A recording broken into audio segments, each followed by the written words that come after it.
Today, we're going to talk about some goals for what you want to achieve when teaching poetry and some steps that you can use. And then we're going to talk about using poetry to teach other skills. Before we get started, though, I want to share something with you. This poem by Billy Collins called Introduction to Poetry. I asked them to take a poem and hold it up to the light like a color slide, or press an ear against its hive. I say, drop a mouse into a poem and watch him probe his way out, or walk inside the poem's room and feel the walls for the light switch. I want them to water ski across the surface of a poem, waving at the author's name on the shore. But all they want to do is tie the poem to a chair with rope and torture a confession out of it. They begin beating it with a hose to find out what it really means. I love this poem because it's kind of making fun of us as English teachers. We want to dissect the poem. We want to tie it to a chair and make it tell us what it really means.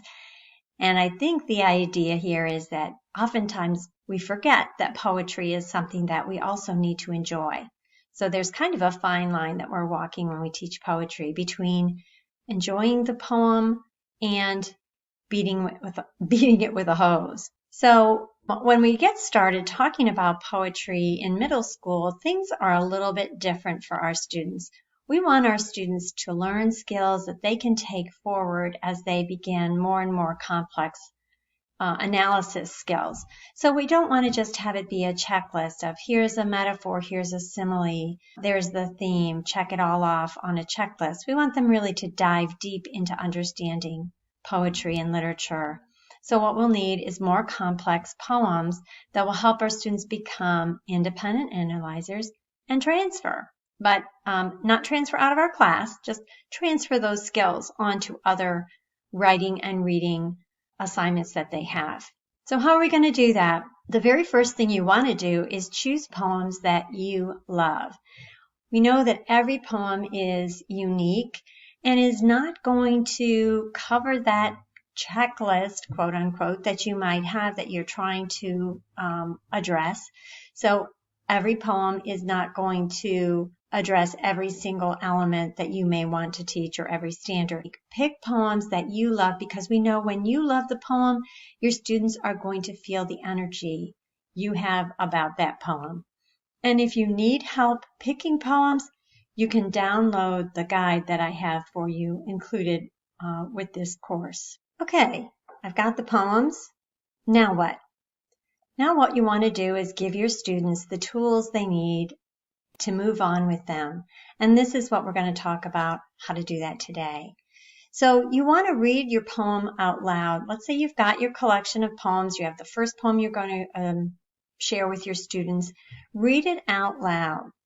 They can read along if they have a copy, but we know it's so important for students to listen to the poem because imagery is key to poetry analysis. And if they're just listening, they're going to have an opportunity to see in their mind what the imagery of the poem is. So here's my favorite definition. Poetry is condensed language. And so when we think about poetry like that, we realize how important imagery is in conveying meaning. When your students have listened to the poem, they can have their initial reaction. So our middle school students oftentimes are a little hesitant to talk out loud, maybe to share their thoughts with us. So this is something they can just do in a notebook or create a digital notebook page where they're going to share their initial reactions to the poem. So what do they see, hear, feel, smell, taste? What sensory images do they see?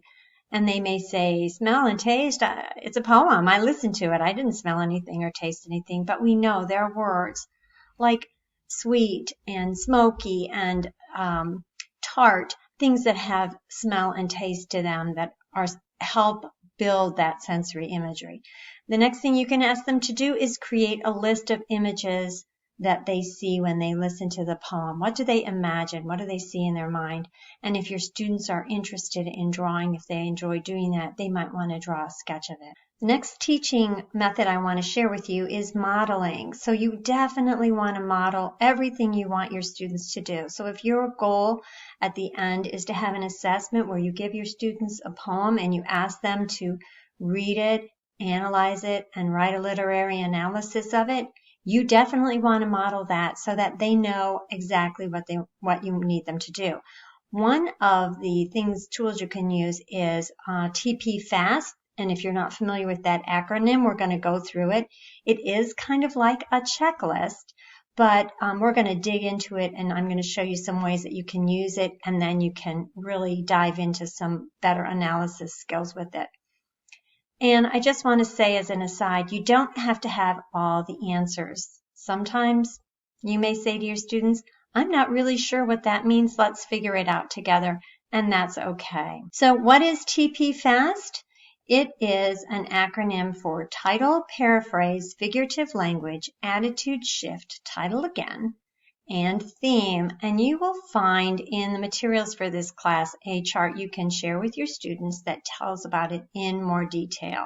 But we're going to use a sample poem today, and I'm going to share with you some ways of using that, but not just using it as a checklist, of really diving into analyzing with the help of this little TP-FASTT acronym.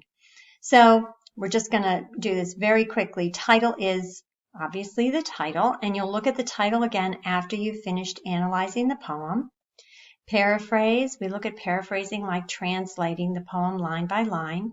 Figurative language, when our students come to us in middle school, they usually are familiar with some basic figurative language, so sometimes that's a quick touch and go with them as a review. Attitude, this is where we're going to dive in just a second. That's the tone of the poem. The shift is kind of like the punchline of the poem, and also you might hear it as the turn. And then title again. So after we analyze the poem, we're going to look at the title again, and then the theme. What's the theme of the poem? One thing I want to say about this, and especially about the title, is that sometimes the title may not tell us anything. It may say Sonnet 14, and it means the same at the beginning as it does at the end.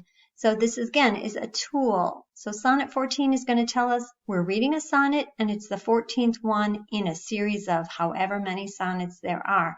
So we, like many other tools we use when we're teaching, you can adjust it to what your topic is. So let's look at this in the context of the poem Nothing Gold Can Stay by Robert Frost.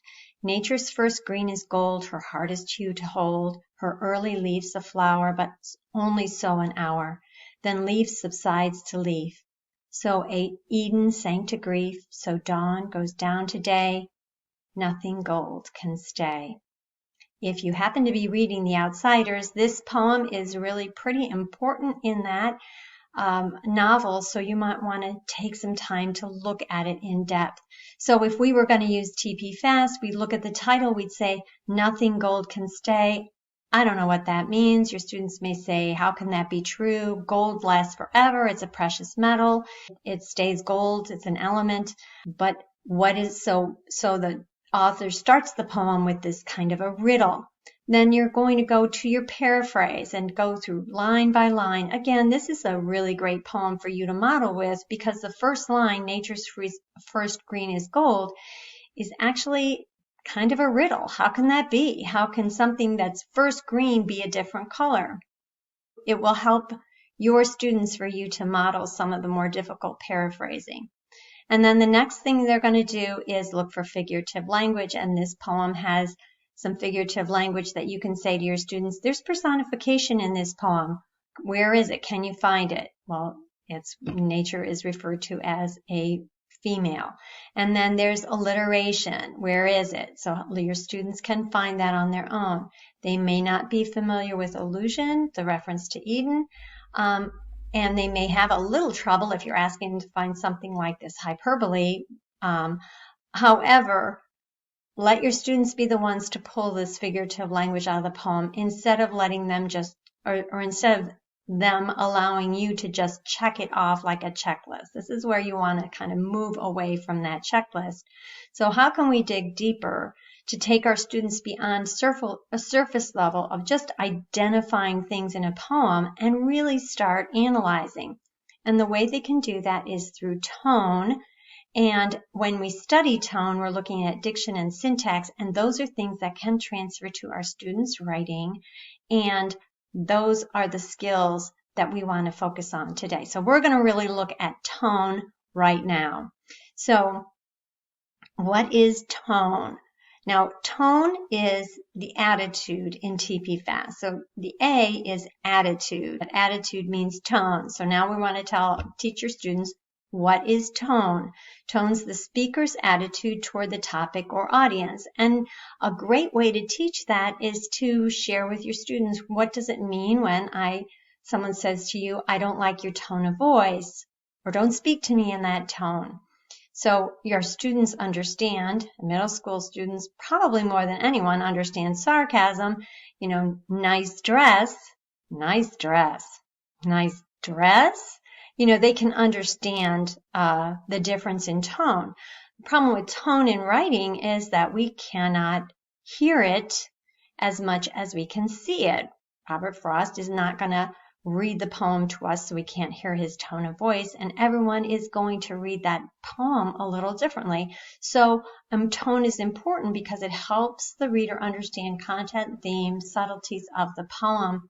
And you want to teach it because tone is diction and syntax, and those are transferable skills. So let's keep digging down here.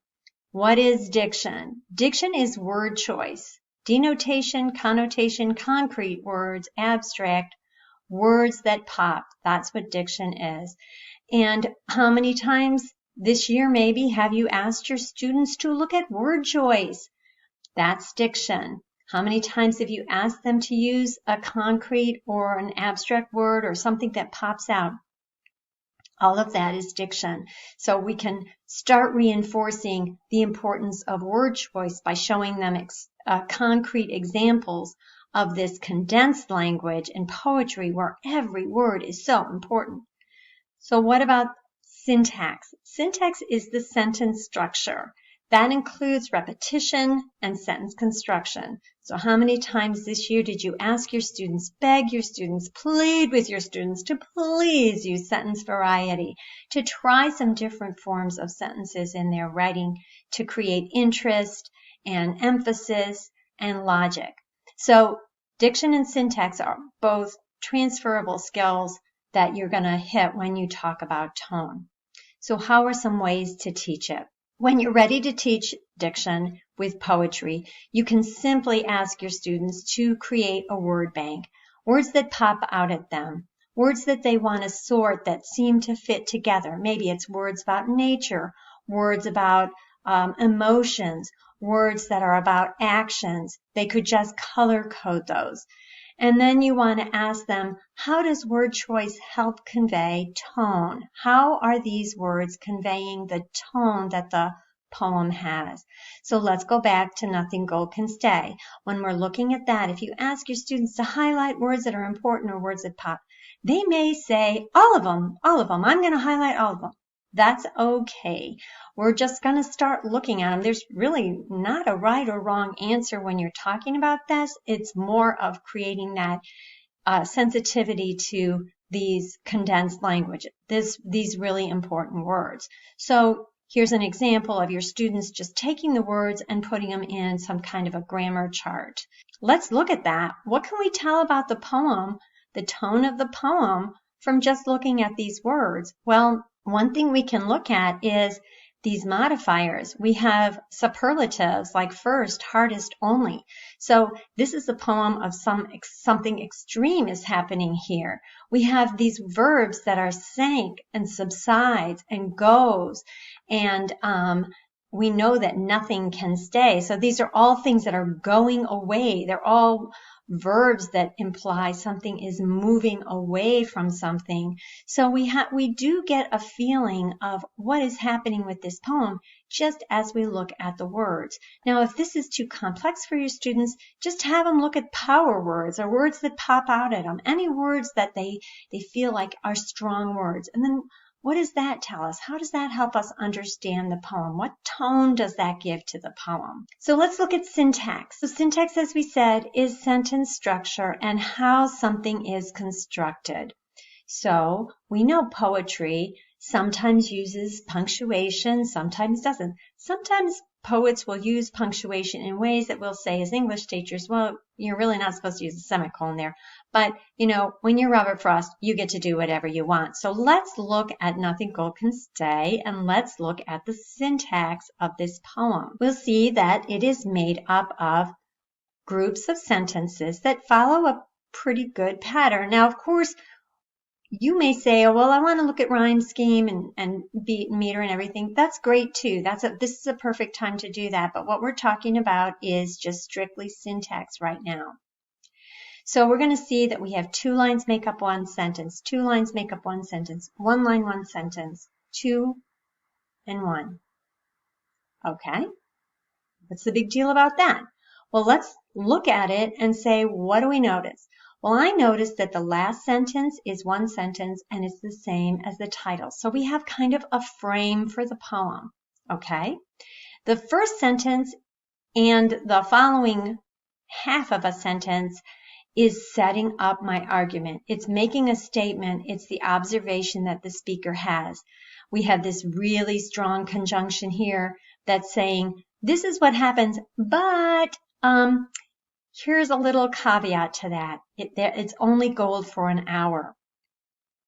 And then what happens? Then you have a short sentence, which we know, as we tell our students when we want them to use sentence variety, short sentences are powerful, they're punchy, they move fast. So here's a powerful short sentence. Leaf subsides to leaf. I'm sorry, but I think that's a pretty heavy sentence, you know. 1 leaf comes, it dies, another leaf takes its place. So it's a series of life and death events. A whole lot is happening in that one tiny little sentence. And then we have, what does this mean? Well, this is what it means. Eden sank to grief, dawn goes down to day. So we have, you know, some discussion there about what does that mean? You know, we are all going to die. We are all going to pass through this world. Nothing gold can stay. Life is transitory. The goldenness of youth or the freshness of life is going to fade away from us. Again, in terms of the outsiders, that's really important theme in that book. So heavy poem, huh? You know, for a middle school student, but a very powerful poem. So when we're looking at syntax, the cool thing about this poem is that we're also looking at an argument. He sets up his argument here, and then he tells what the result of his argument is, his observation and what it means. So it's a really well-crafted, beautiful poem that's super balanced and fits together very nicely. Now, just as an aside, the S stands for shift. So here's the shift in the poem. And we see it so. It's kind of a conclusion. He's drawing a conclusion here. And so this is the epiphany that the speaker has, or this is the understanding that the speaker has. So this happens, and then as a conclusion, nothing gold can stay.